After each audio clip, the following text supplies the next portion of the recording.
Welcome back to another video of Corpse Body Book of Shadows. Anyway, let's play. Second final chapter here, Meyer. It can't be, but it is what it is.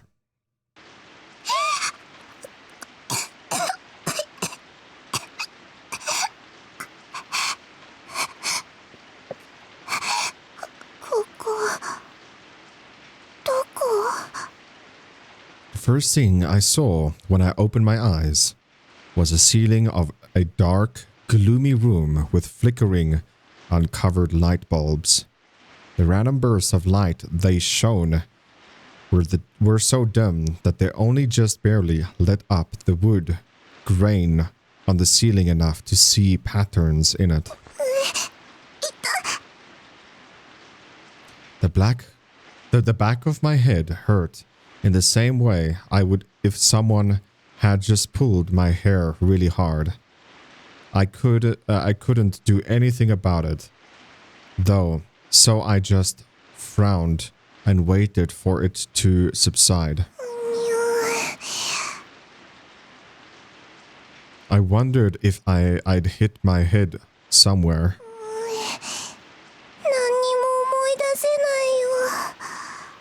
I suddenly realized that my feet weren't touching the ground, and there was a cold sensation all along my back. I must have been laying down on a hard surface. I tried to move, but both my arms and both my legs had gone to sleep, and they wouldn't budge.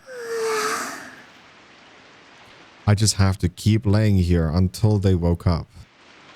I gave up on moving and insisted, just stared up at the gloomy ceiling again.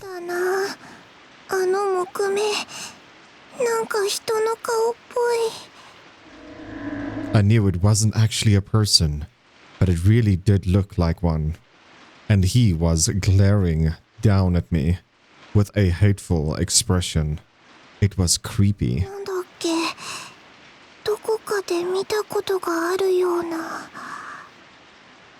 Oh, that was it.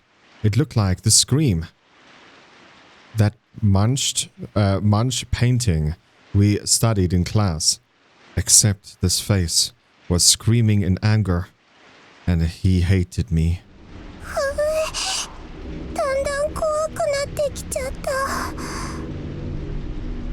If only Big Brother were here with me, he'd just pat my head and laugh and tell me how silly I was being.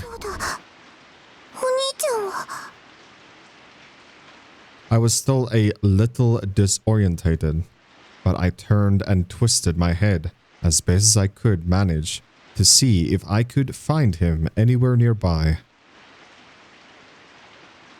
Why was I sleeping in a place like this anyway? And why wasn't Big Brother at my side like he always was?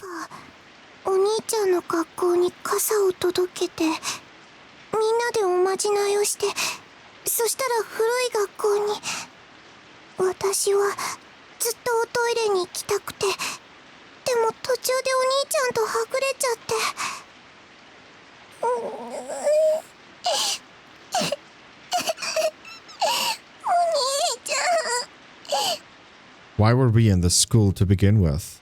Maybe the charm failed, and this was our punishment.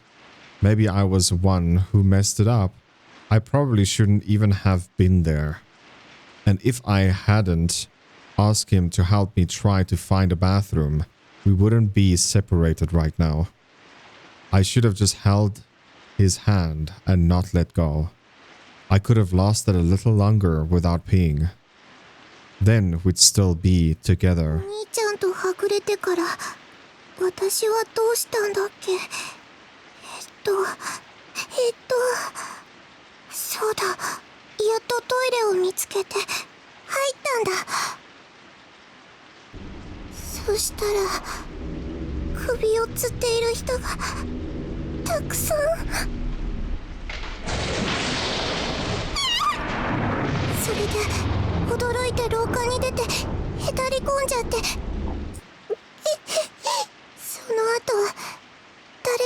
話したんだ。確か妹さんとはぐれちゃった人に会ったんだ。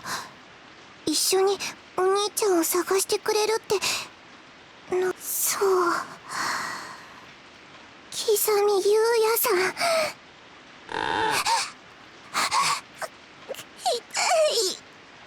痛いよ。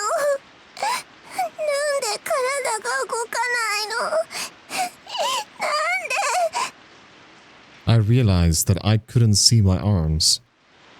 Where were they? Why weren't they at my sides?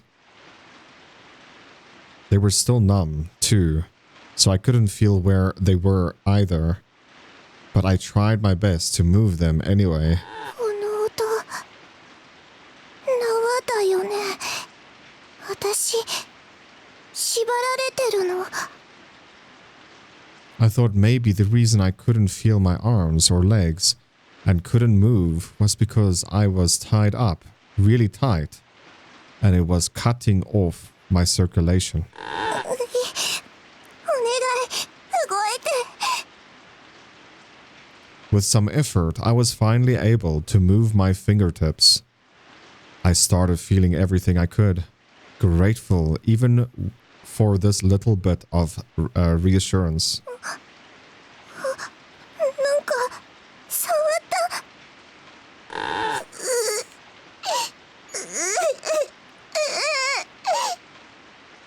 The rope around my wrist had been tied up tightly, or tight, and looped many times over.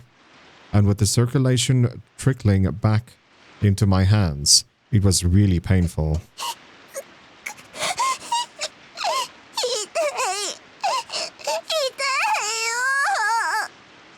I was so scared. It felt like I'd forgotten how to breathe.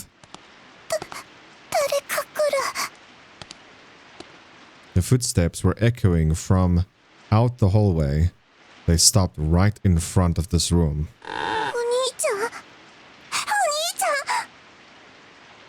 I wriggled in place and screamed as loud as I could. I didn't even care about the old, splintery robe cutting into my wrist and ankles anymore.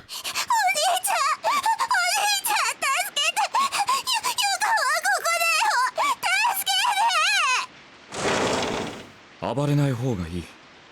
余計きつくなってしまうよ。待たせてしまったようだね。暗くて怖かっただろ。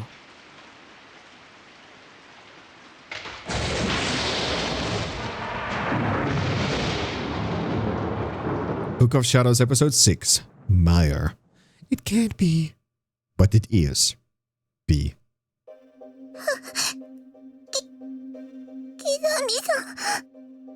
大丈夫かい、ゆかちゃん。He was looking at me with a caring, sympathetic smile on his face. He seemed to be really concerned about me. 助けてください。気がついたら縛られてて。ああ、それは僕が縛ったんだよ。大事な妹ともう二度とはぐれないようにね。妹って君は僕の大事な妹だ。だから僕と離れないようにしっかり縛っておかないと。どうしてキザミさん、嘘でしょ。どうして？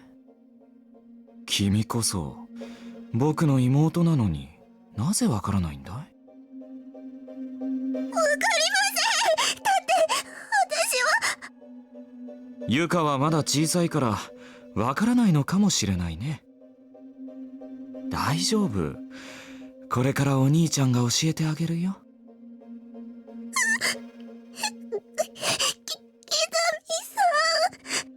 僕たち兄弟はこれから分かり合うんだ。His eyes looked like they were staring far off into the distance, like he was in a trance. 怖いよ、お兄ちゃん。Was he doing this? Why was he doing this? Why did he tie me up? And why did he look so happy about it? I didn't get any of it. Every hair on my body was standing on end. I was terrified. もう逃げられないの。 The corners of my eyes were on fire. I couldn't stop myself from crying. Tears were flowing down my face like a waterfall.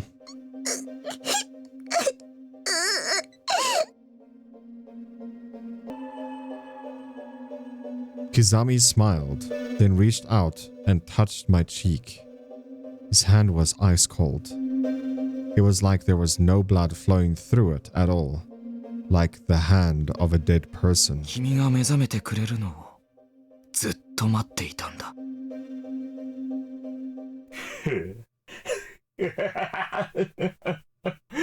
さあ、僕に魂の輝きを見せてくれ。君のすべてをかけて、いい声で泣いてくれるよね。Then he gently grabbed my skirt with one hand and drew a knife from his breast pocket with the other.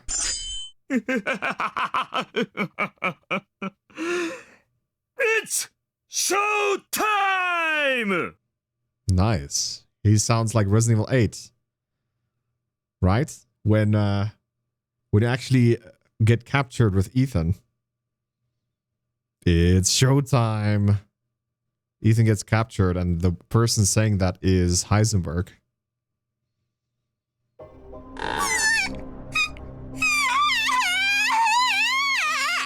So, それだよ。僕が求めていたのはその声、その顔だ。恐怖と絶望が頂点に達したとき、魂は最高の輝きを放つ。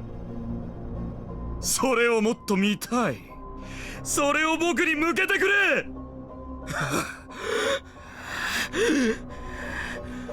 ゆかちゃんならもっと輝けるはずなんだ。大丈夫。お兄ちゃんが手伝ってあげるよ。鮮血にまみれ、痛みにもがき、苦しむ姿は今よりもっと綺麗に違いない。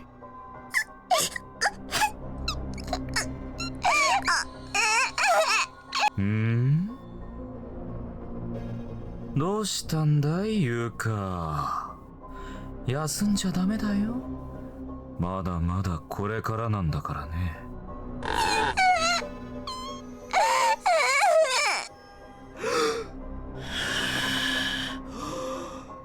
さあ、お兄ちゃんって呼んでごらん。お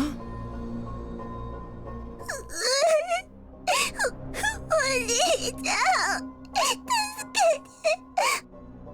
お兄ちゃん、助けに来て。何を言っているんだい、ゆうか。お兄ちゃんはほら、君の目の前にいるじゃないか。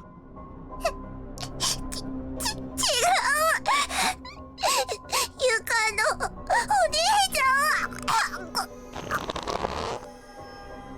ん。The panic and fear just kept getting more overwhelming. I think I was hyperventilating. But Kizami showed no mercy. Instead, he reached out and grabbed my neck. 本当に生きているウサギはうるさいな。息ができな。なんて細い首なんだ。しなやかで柔らかい。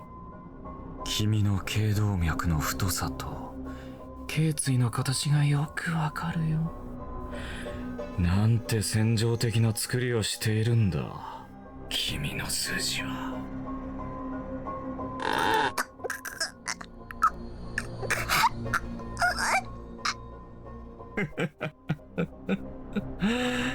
苦しいかい？苦しいよね。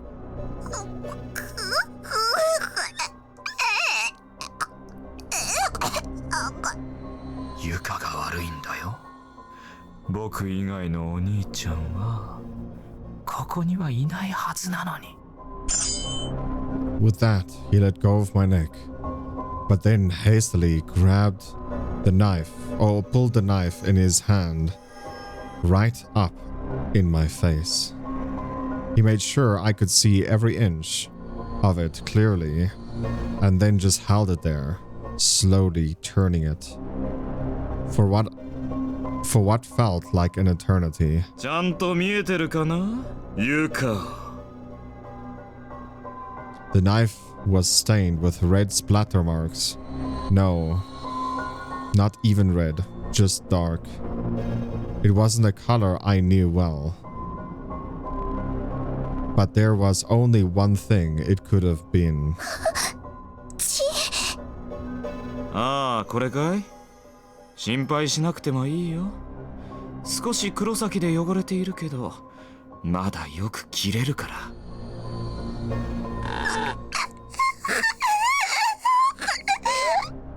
I was shivering so hard I could feel my teeth vibrating.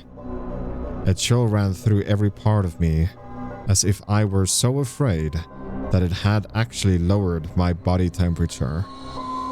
The chattering coming from inside my mouth was getting louder and louder, to such an extent that even I was getting distracted by it. いい顔だ。僕の妹はいい仕事をする。少し布が邪魔だな。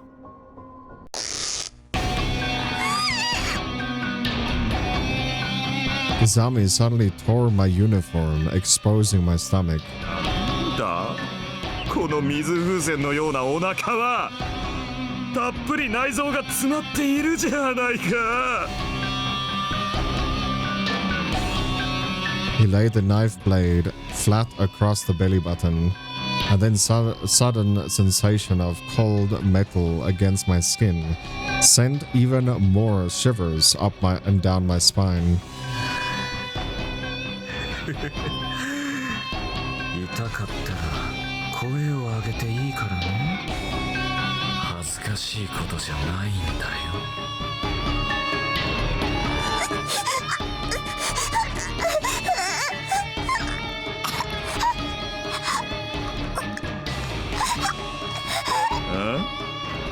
もう終わりかい？どうしたんだい、ユカ。まさかこれで終わりじゃないだろう。せっかく欲しかった妹が手に入ったのに。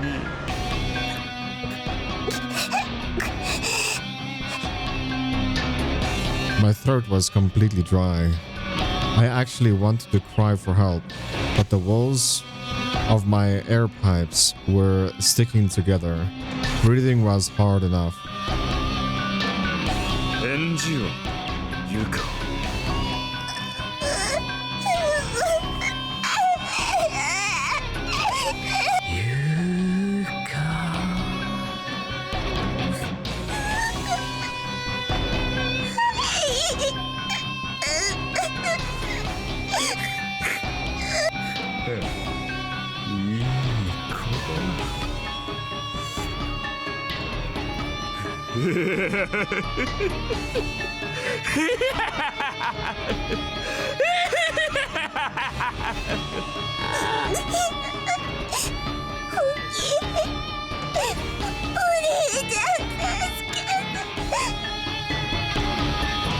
Fear had taken over. I couldn't hold myself back.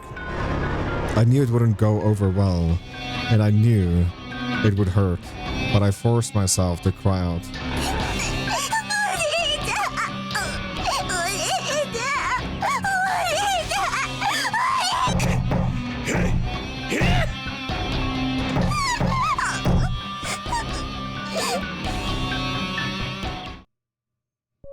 Kimiのお兄ちゃんは僕だろ？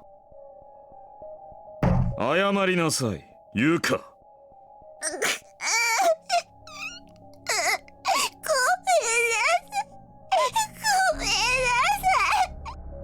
違うだろう。お兄ちゃんごめんなさいだ。もっと心を込めて。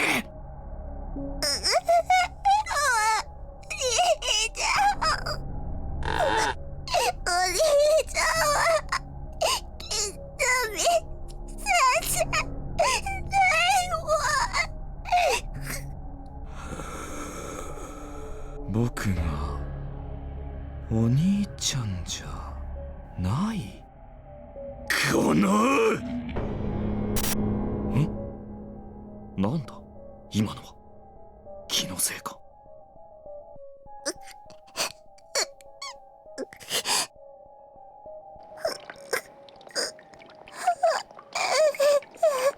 I think she's being herself. おもらしするほどに僕が嫌いなのか。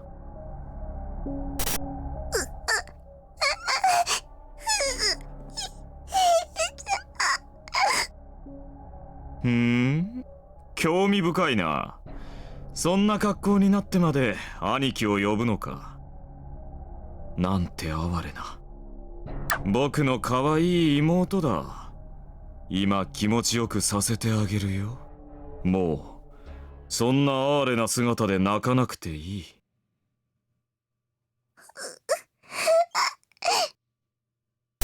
哀れ。今俺はこの子を見て哀れと言ったか。なぜ哀れと思った。何なんだこの気分は。かわいそう。俺にもそんな感情が。俺にもまだそんな感情が生まれる未来が残されているというのか。他の奴らとは違う。この俺にも。ですからあの子がそんなことするはずがありません。残念ですが本人はゆうやくんは相手の子を傷つけようと思ってハサミを持ったと言うんです。わざとやったとおっしゃるんですか。私たちが駆けつけた時、彼は血だらけになった自分の手を見て笑っていました。とにかくこちらではもう対応しかねます。お引き取りください。待ってください。なんだ、あいつの目潰れなかったのか。俺は幼い頃から命に思いやりを持ったり他人の心を感じたりする方法がわからなかった。次第に親たちはあくまでも見るような目で俺を疎んじるようになり、兄と姉ばかりに愛情を注ぎ始めた。成績優秀で人格者の兄と姉ばかり。さすが周りが揃って認める人格者は違うと思ったよ。親でさえ諦めた俺を兄と姉だけは接し続けていたんだ。特に兄貴はその吐き気がするほどの優等生ぶりを振りかざし、熱心に俺をいい弟にしようとした。あいつは兄の立場を利用して俺に命令し、俺にしつこくつきまとった。そうだ、小学生の頃俺は一度だけ本気で兄にぶつかったことがあったんだ。なんてことしてるんだ。ヒューヤ、何を燃やしたんだ。何って動物だよ。ああ、匂うから怒ってんのか。しょうがないじゃん。今殺したばかりでまだ血が残って。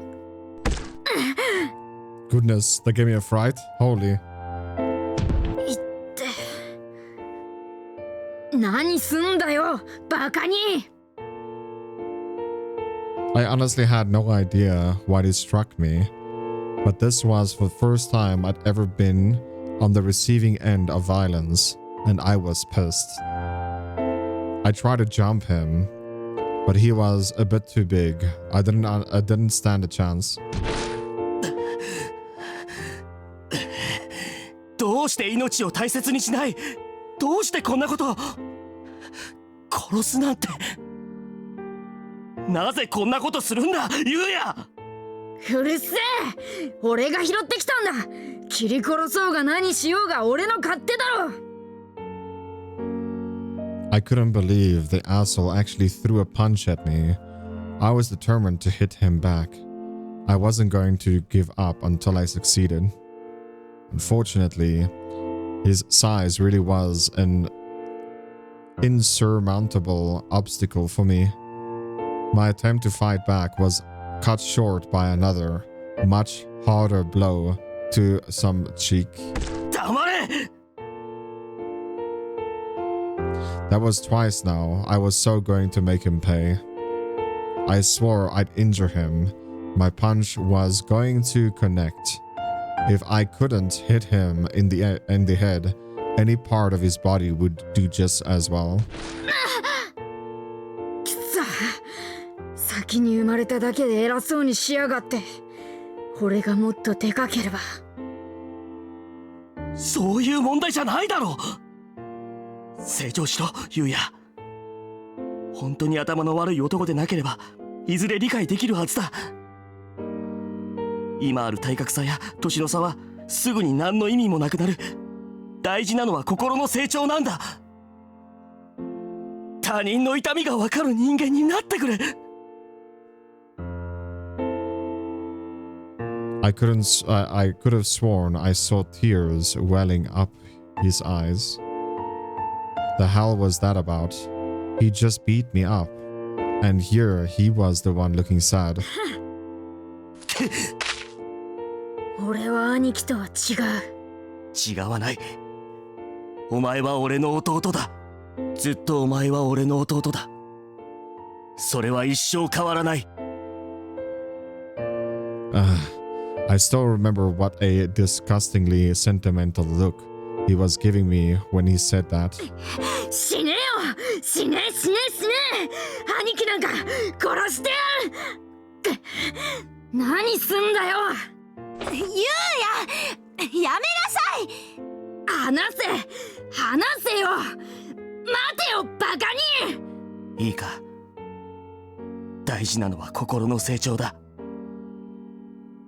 胸に刻み込んでおけ。偽善者が思いっきりぶん殴りやがって。ゆうや、大丈夫？頭打たなかった？ほっとけよ。今はまだわからなくても、きっとあんたが大人になれば理解できるから。俺のことを理解できないのは姉貴たちの方だろ。なんで俺が一番下なんだよ。下の兄弟が欲しい。俺ならもっと理解して絶対に可愛がってやるのに。兄さんも私もあんたが大好きよ。はあ？私たちは分かってるから。あんたが本当はこの子のお墓作ってあげようね、ゆうや。そんなんゴミ箱に捨てりゃいいだろ。ゆうや、あんたこのままじゃ一生一人ぼっちになっちゃうよ。 My sister grabbed me by both the shoulders and looked me right in the eyes when she said this. But I didn't care about a word she was saying. I just pushed her away. 俺のことが好きだから俺のことを分かったふりをするな、この嘘つきゆうや、女。俺は誰も信じない。誰にも負けない。俺に嘘をつくやつは許さない。絶対だ。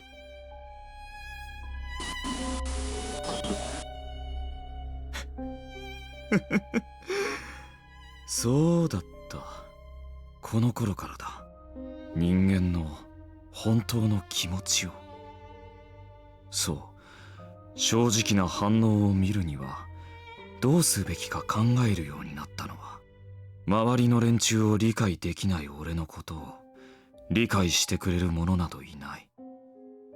処世術を得た俺は目立たず毎日を過ごすため、常にそういう自分を演じるようになっていた。つまらない話に興味を持ったかのように笑い、同情したふりを装い、傷ついた顔を作ってやった。偽りの仮面に気づかず、笑顔で言い寄ってくるクラスメイトたち。奴らは全部嘘っぱちだ。本質も見えていないくせに、上辺だけで人を分かったようなふりをする。俺の簡単な演技に騙される。頭の軽くて愚かな蔑視すべき存在。兄貴たちと同じだ。俺に嘘をつく許されざる存在だから試したいと思っていたんだ。他人を本当に理解することができる方法、俺を理解させる方法、気づかなかったろう。俺はずっとお前らを殺したいと思ってたって。死に際に立つ人間は正直だ。動物どもと同じ。みんな正面からこちらに向き合って本物の会話をしてくれた。一部を除いては。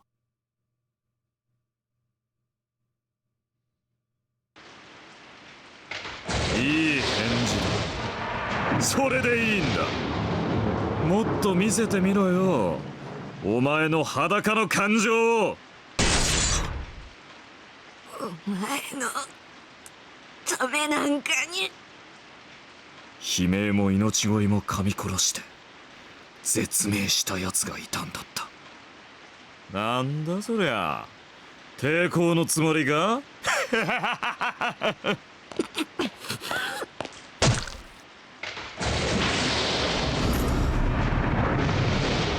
この時のなんと満たされなかったことか。もっと理解し合おうぜ。この空間に来て俺でも少しは変われるのかとの期待も少しはあった。だが人を殺めた後ですら俺に人間らしい感情は湧かなかった。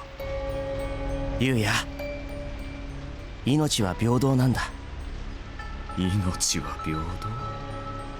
ああ、確かに平等だったさ。殺す時は同じだったよ。人間も動物も虫けらも。でもまあ殺す感触は同じでも、さすがに人を殺めてしまった罪はもう引き返せないか。後悔はなかったが、もう自分には欲しい未来すら浮かばなかっ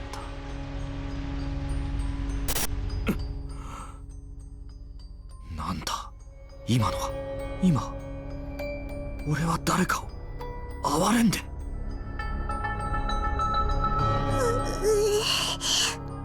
お腹パンパン。そう、この感覚だ。この俺が相手を哀れんでいる。そんなに震えて大丈夫かい？おトイレに。なんでここまで我慢を？さっきお兄ちゃんとはぐれちゃって。そのはぐれたお兄ちゃんに言わなかったのかい？だってずっとおトイレはどこも使えなくて、あとおトイレ以外のところでしたって。お兄ちゃんに思われたくなかったから。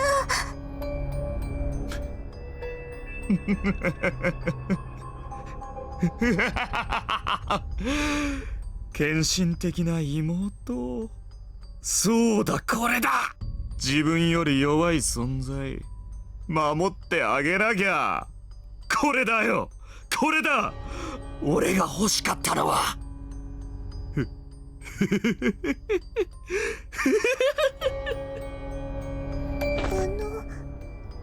どうかしたんですか？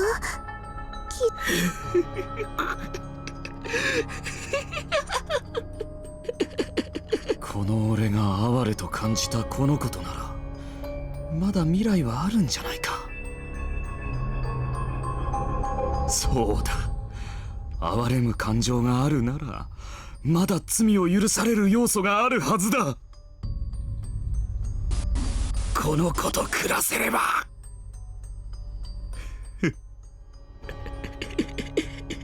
そうするか。俺と暮らすか。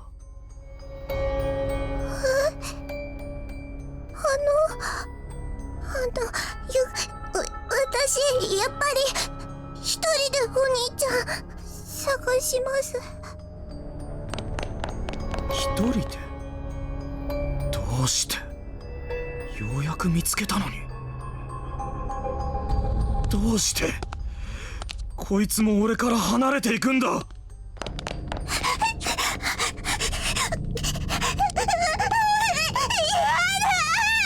ラン！ラビットラン！ダメだ。一緒に行こう。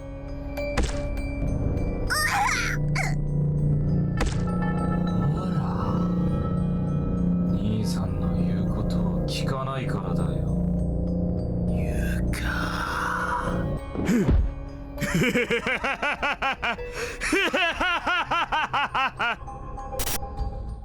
It's not that funny, let's be honest.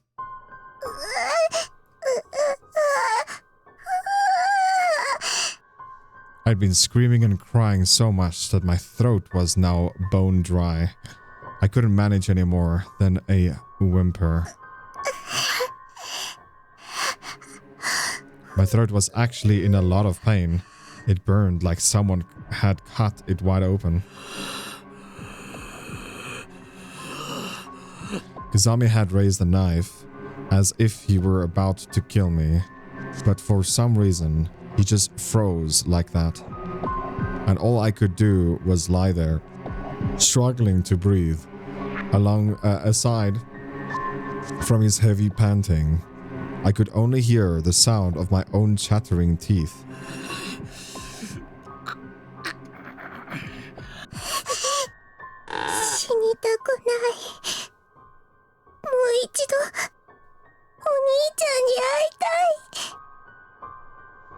I breathed in as deeply as I could, then mustered every last bit of strength I had.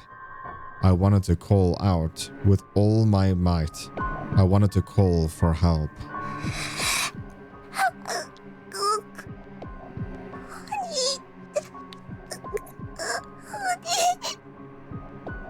No good. The sentiment was there, but the words couldn't possibly have been heard by anyone else, except the person I didn't want to hear them.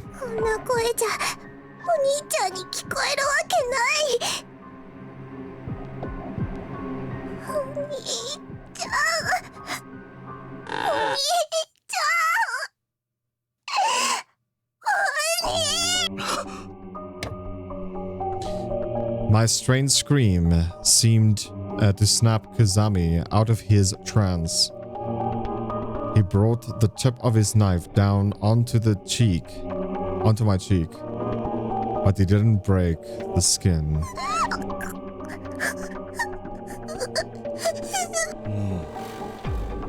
どんなに助けを呼んでも誰も来ないんだ。He was looking down at me with blank, empty eyes. I was like he'd just woken up from a really long dream.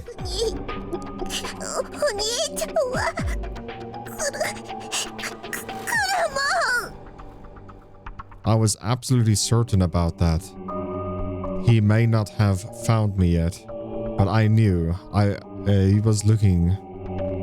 He was worried and looking all over for me. I was only a matter of time. Big brother is my prince, after all. And the prince always comes to rescue his princess. 来るわけないだろう。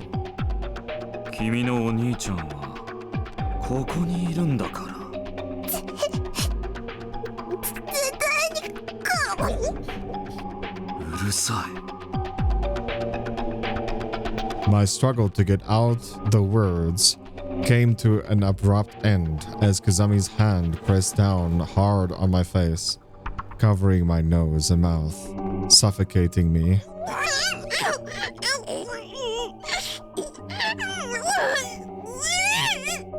For all the pain and fear I was feeling, I knew I hadn't a chance to fight back. So I opened my mouth and I bit down hard on his palm. I must have bitten even harder than I thought. I could taste his blood. It was warm and minerally and slid down my parched throat, seizing a little bit of the pain and dryness.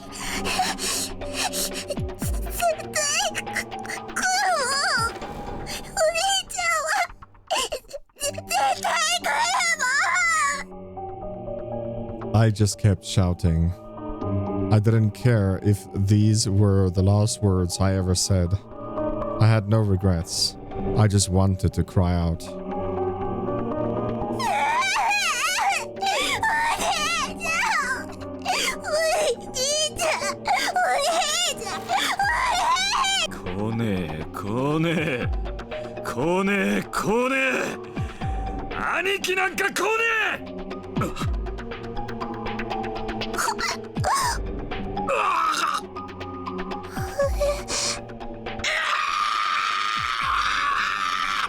What the damn hell? It all happened in an instant. Kazami just grabbed his head in both hands and let out a cry of pain that didn't even sound human. なんだこれは。何なんだよこの声は。俺は妹が欲しかったのか。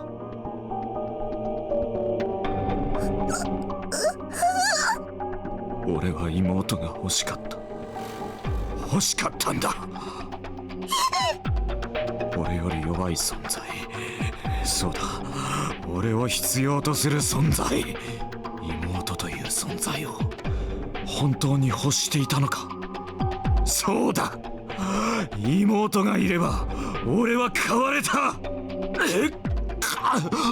痛い。頭が。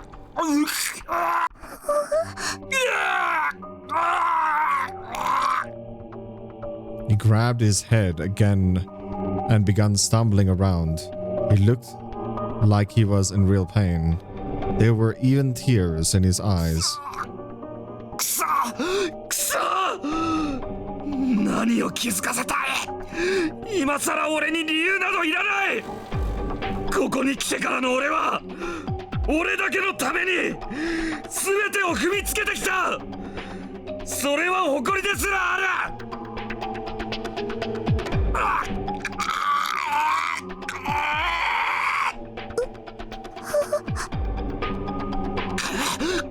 大丈夫ですか？頭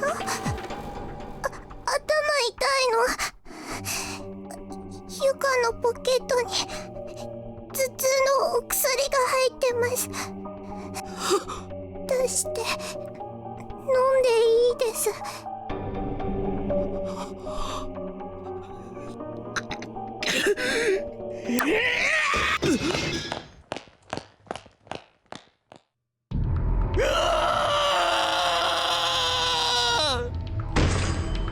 なんでこうなったんだ。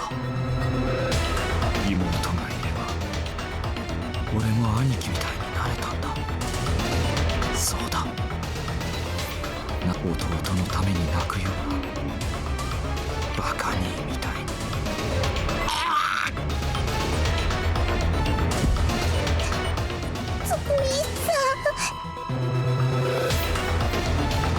He fell to his knees and just stayed like that, not moving, maybe not even breathing.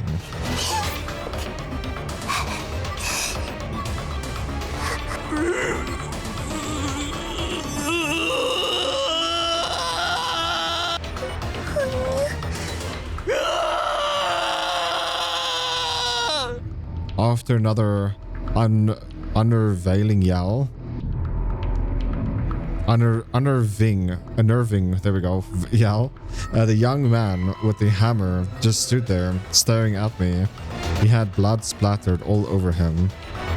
Somehow, though, I just got impression he wasn't going to attack me.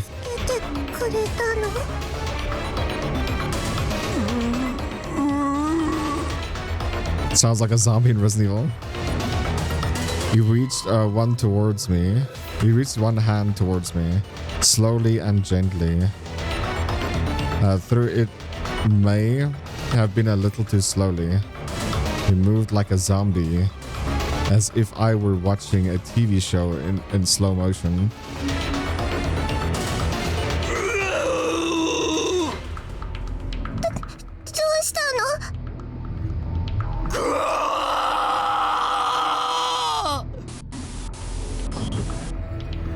It almost seemed like he was afraid of me, but I was just a little girl tied to the table. What could he possibly think I'd do to him?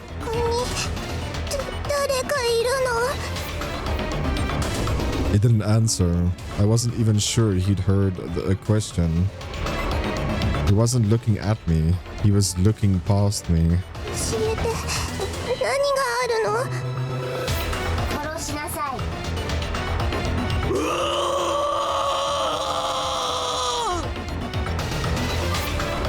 His mournful yell echoed through the room.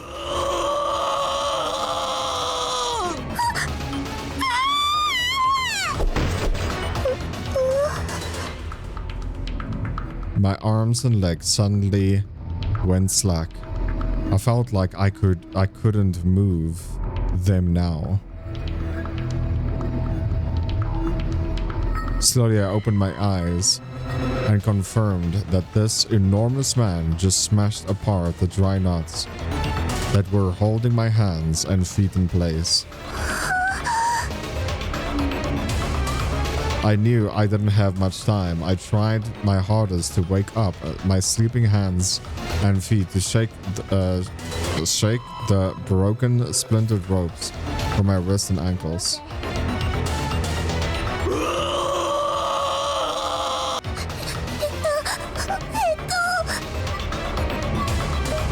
Consider other options. My arms and legs were still so numb that I couldn't trust myself to get out of the room safely. I had to think of something else. I had to buy some more time.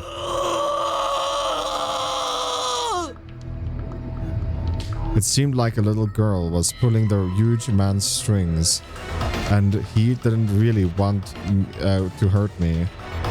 So maybe I could reason with him.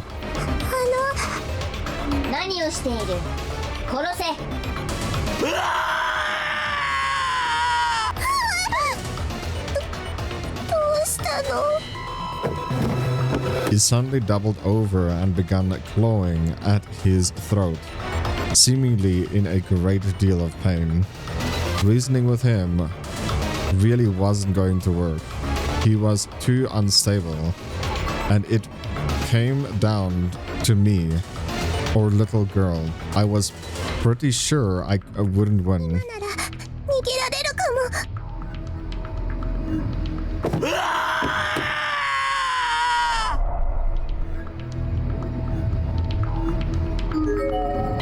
There was a bottle on the ground filled with a transparent liquid. Take it.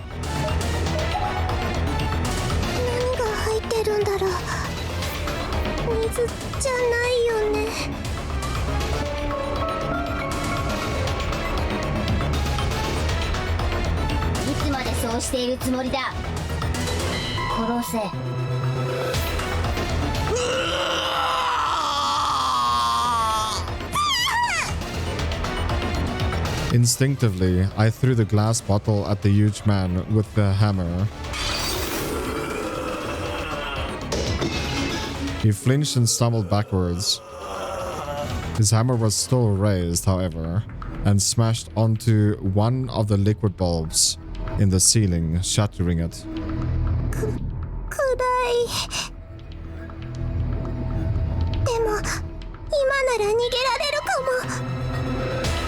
The feeling had begun returning to my legs, so I wasn't. So I wasted no time, habitually yelling "excuse me" as I left. I darted through the dark lab, using what I remembered as the layout to avoid obstacles to reach the door.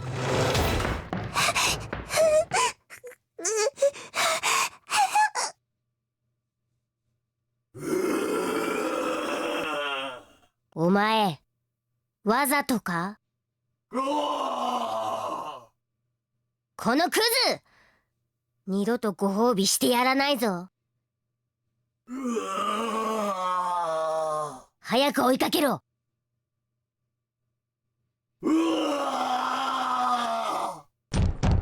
あの小娘何度目だ？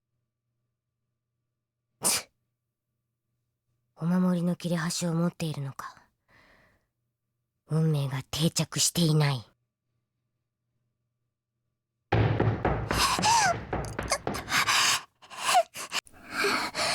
こか隠れられるところを探さなきゃ。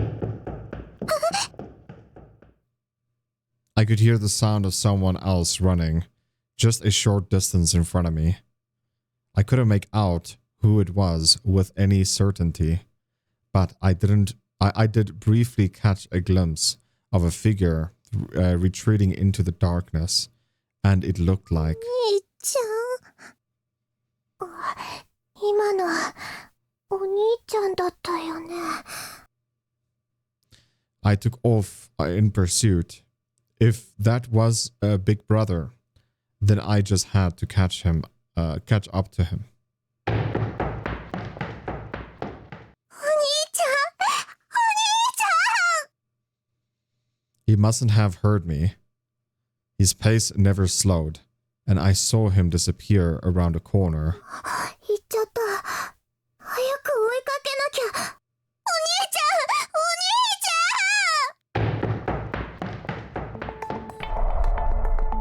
Let the search begin.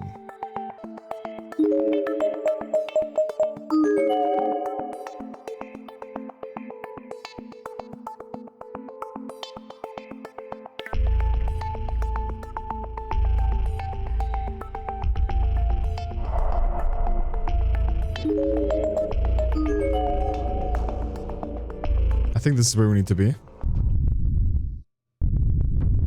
何の音?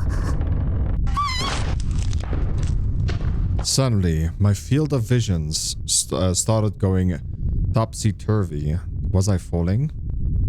It was an earthquake, but there was no more than just that. The floor beneath me was moving up and down in time with that quake's left and right motion. お兄ちゃん。お兄ちゃん。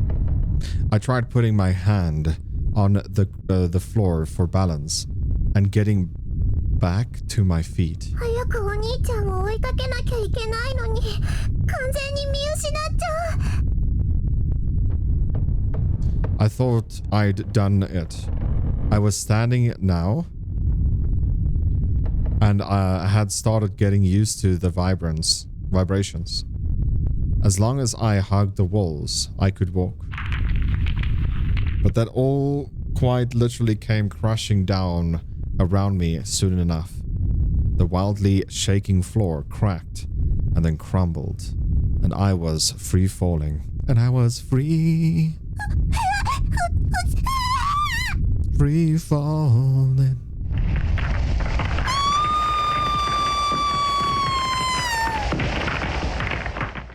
Bye, have a great time.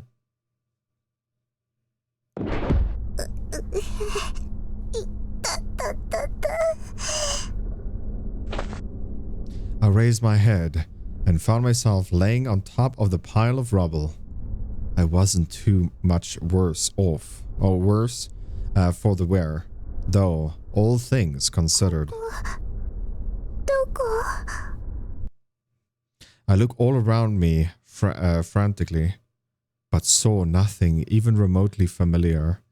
This was definitely someplace near. And it didn't feel much like a school anymore. The walls and floors were made of packed dirt, with only railroad ties keeping it all together. なんかカビ臭い。 I knew I was underground. I had to be. It just felt that way. There were no windows anywhere, and based on the smell, there was no ventilation either. なんか息苦しいな。そうだ、お兄ちゃん。 Big Brother might have gotten caught off guard by that earthquake too. I thought he could be down here. It was a big one, after all. Maybe he was injured. Maybe he couldn't move. 早く探さなきゃ。 I tried pushing myself from the pile of rubble, ready to shoot out my feet and continue the search. That didn't last long, however. My hands and my feet were still a little numb from the ropes, making it hard to keep my balance. I fell back onto my butt.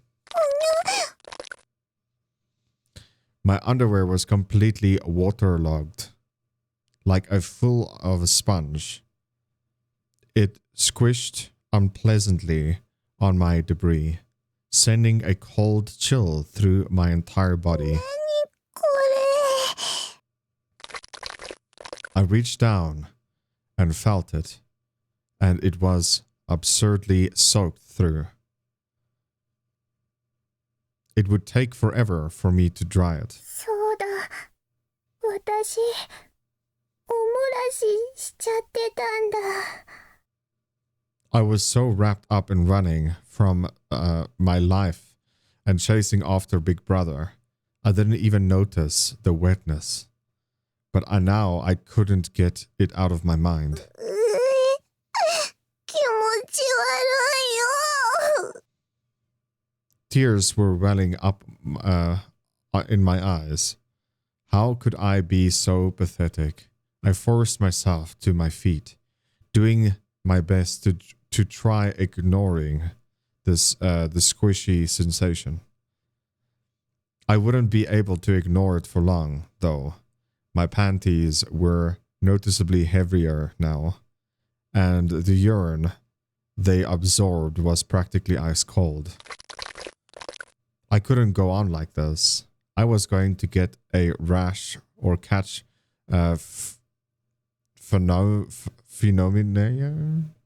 pneumonia or something.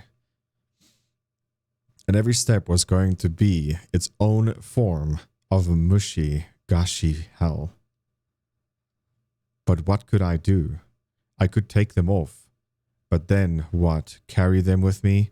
Ew. Leave them on the floor for someone else to find? No thanks. お兄ちゃん。お兄ちゃん。 I swallowed my pride, held back my tears as best as I could, and waddled onward. Bro, I would take off that panties, I would dry them with my hands and put them back on. It's wet still, but it's not soaked, right? どこか抜ける場所ないかな。 Or maybe not even put them back on. I would just throw them away. Find a nice corner or a bathroom and put it inside.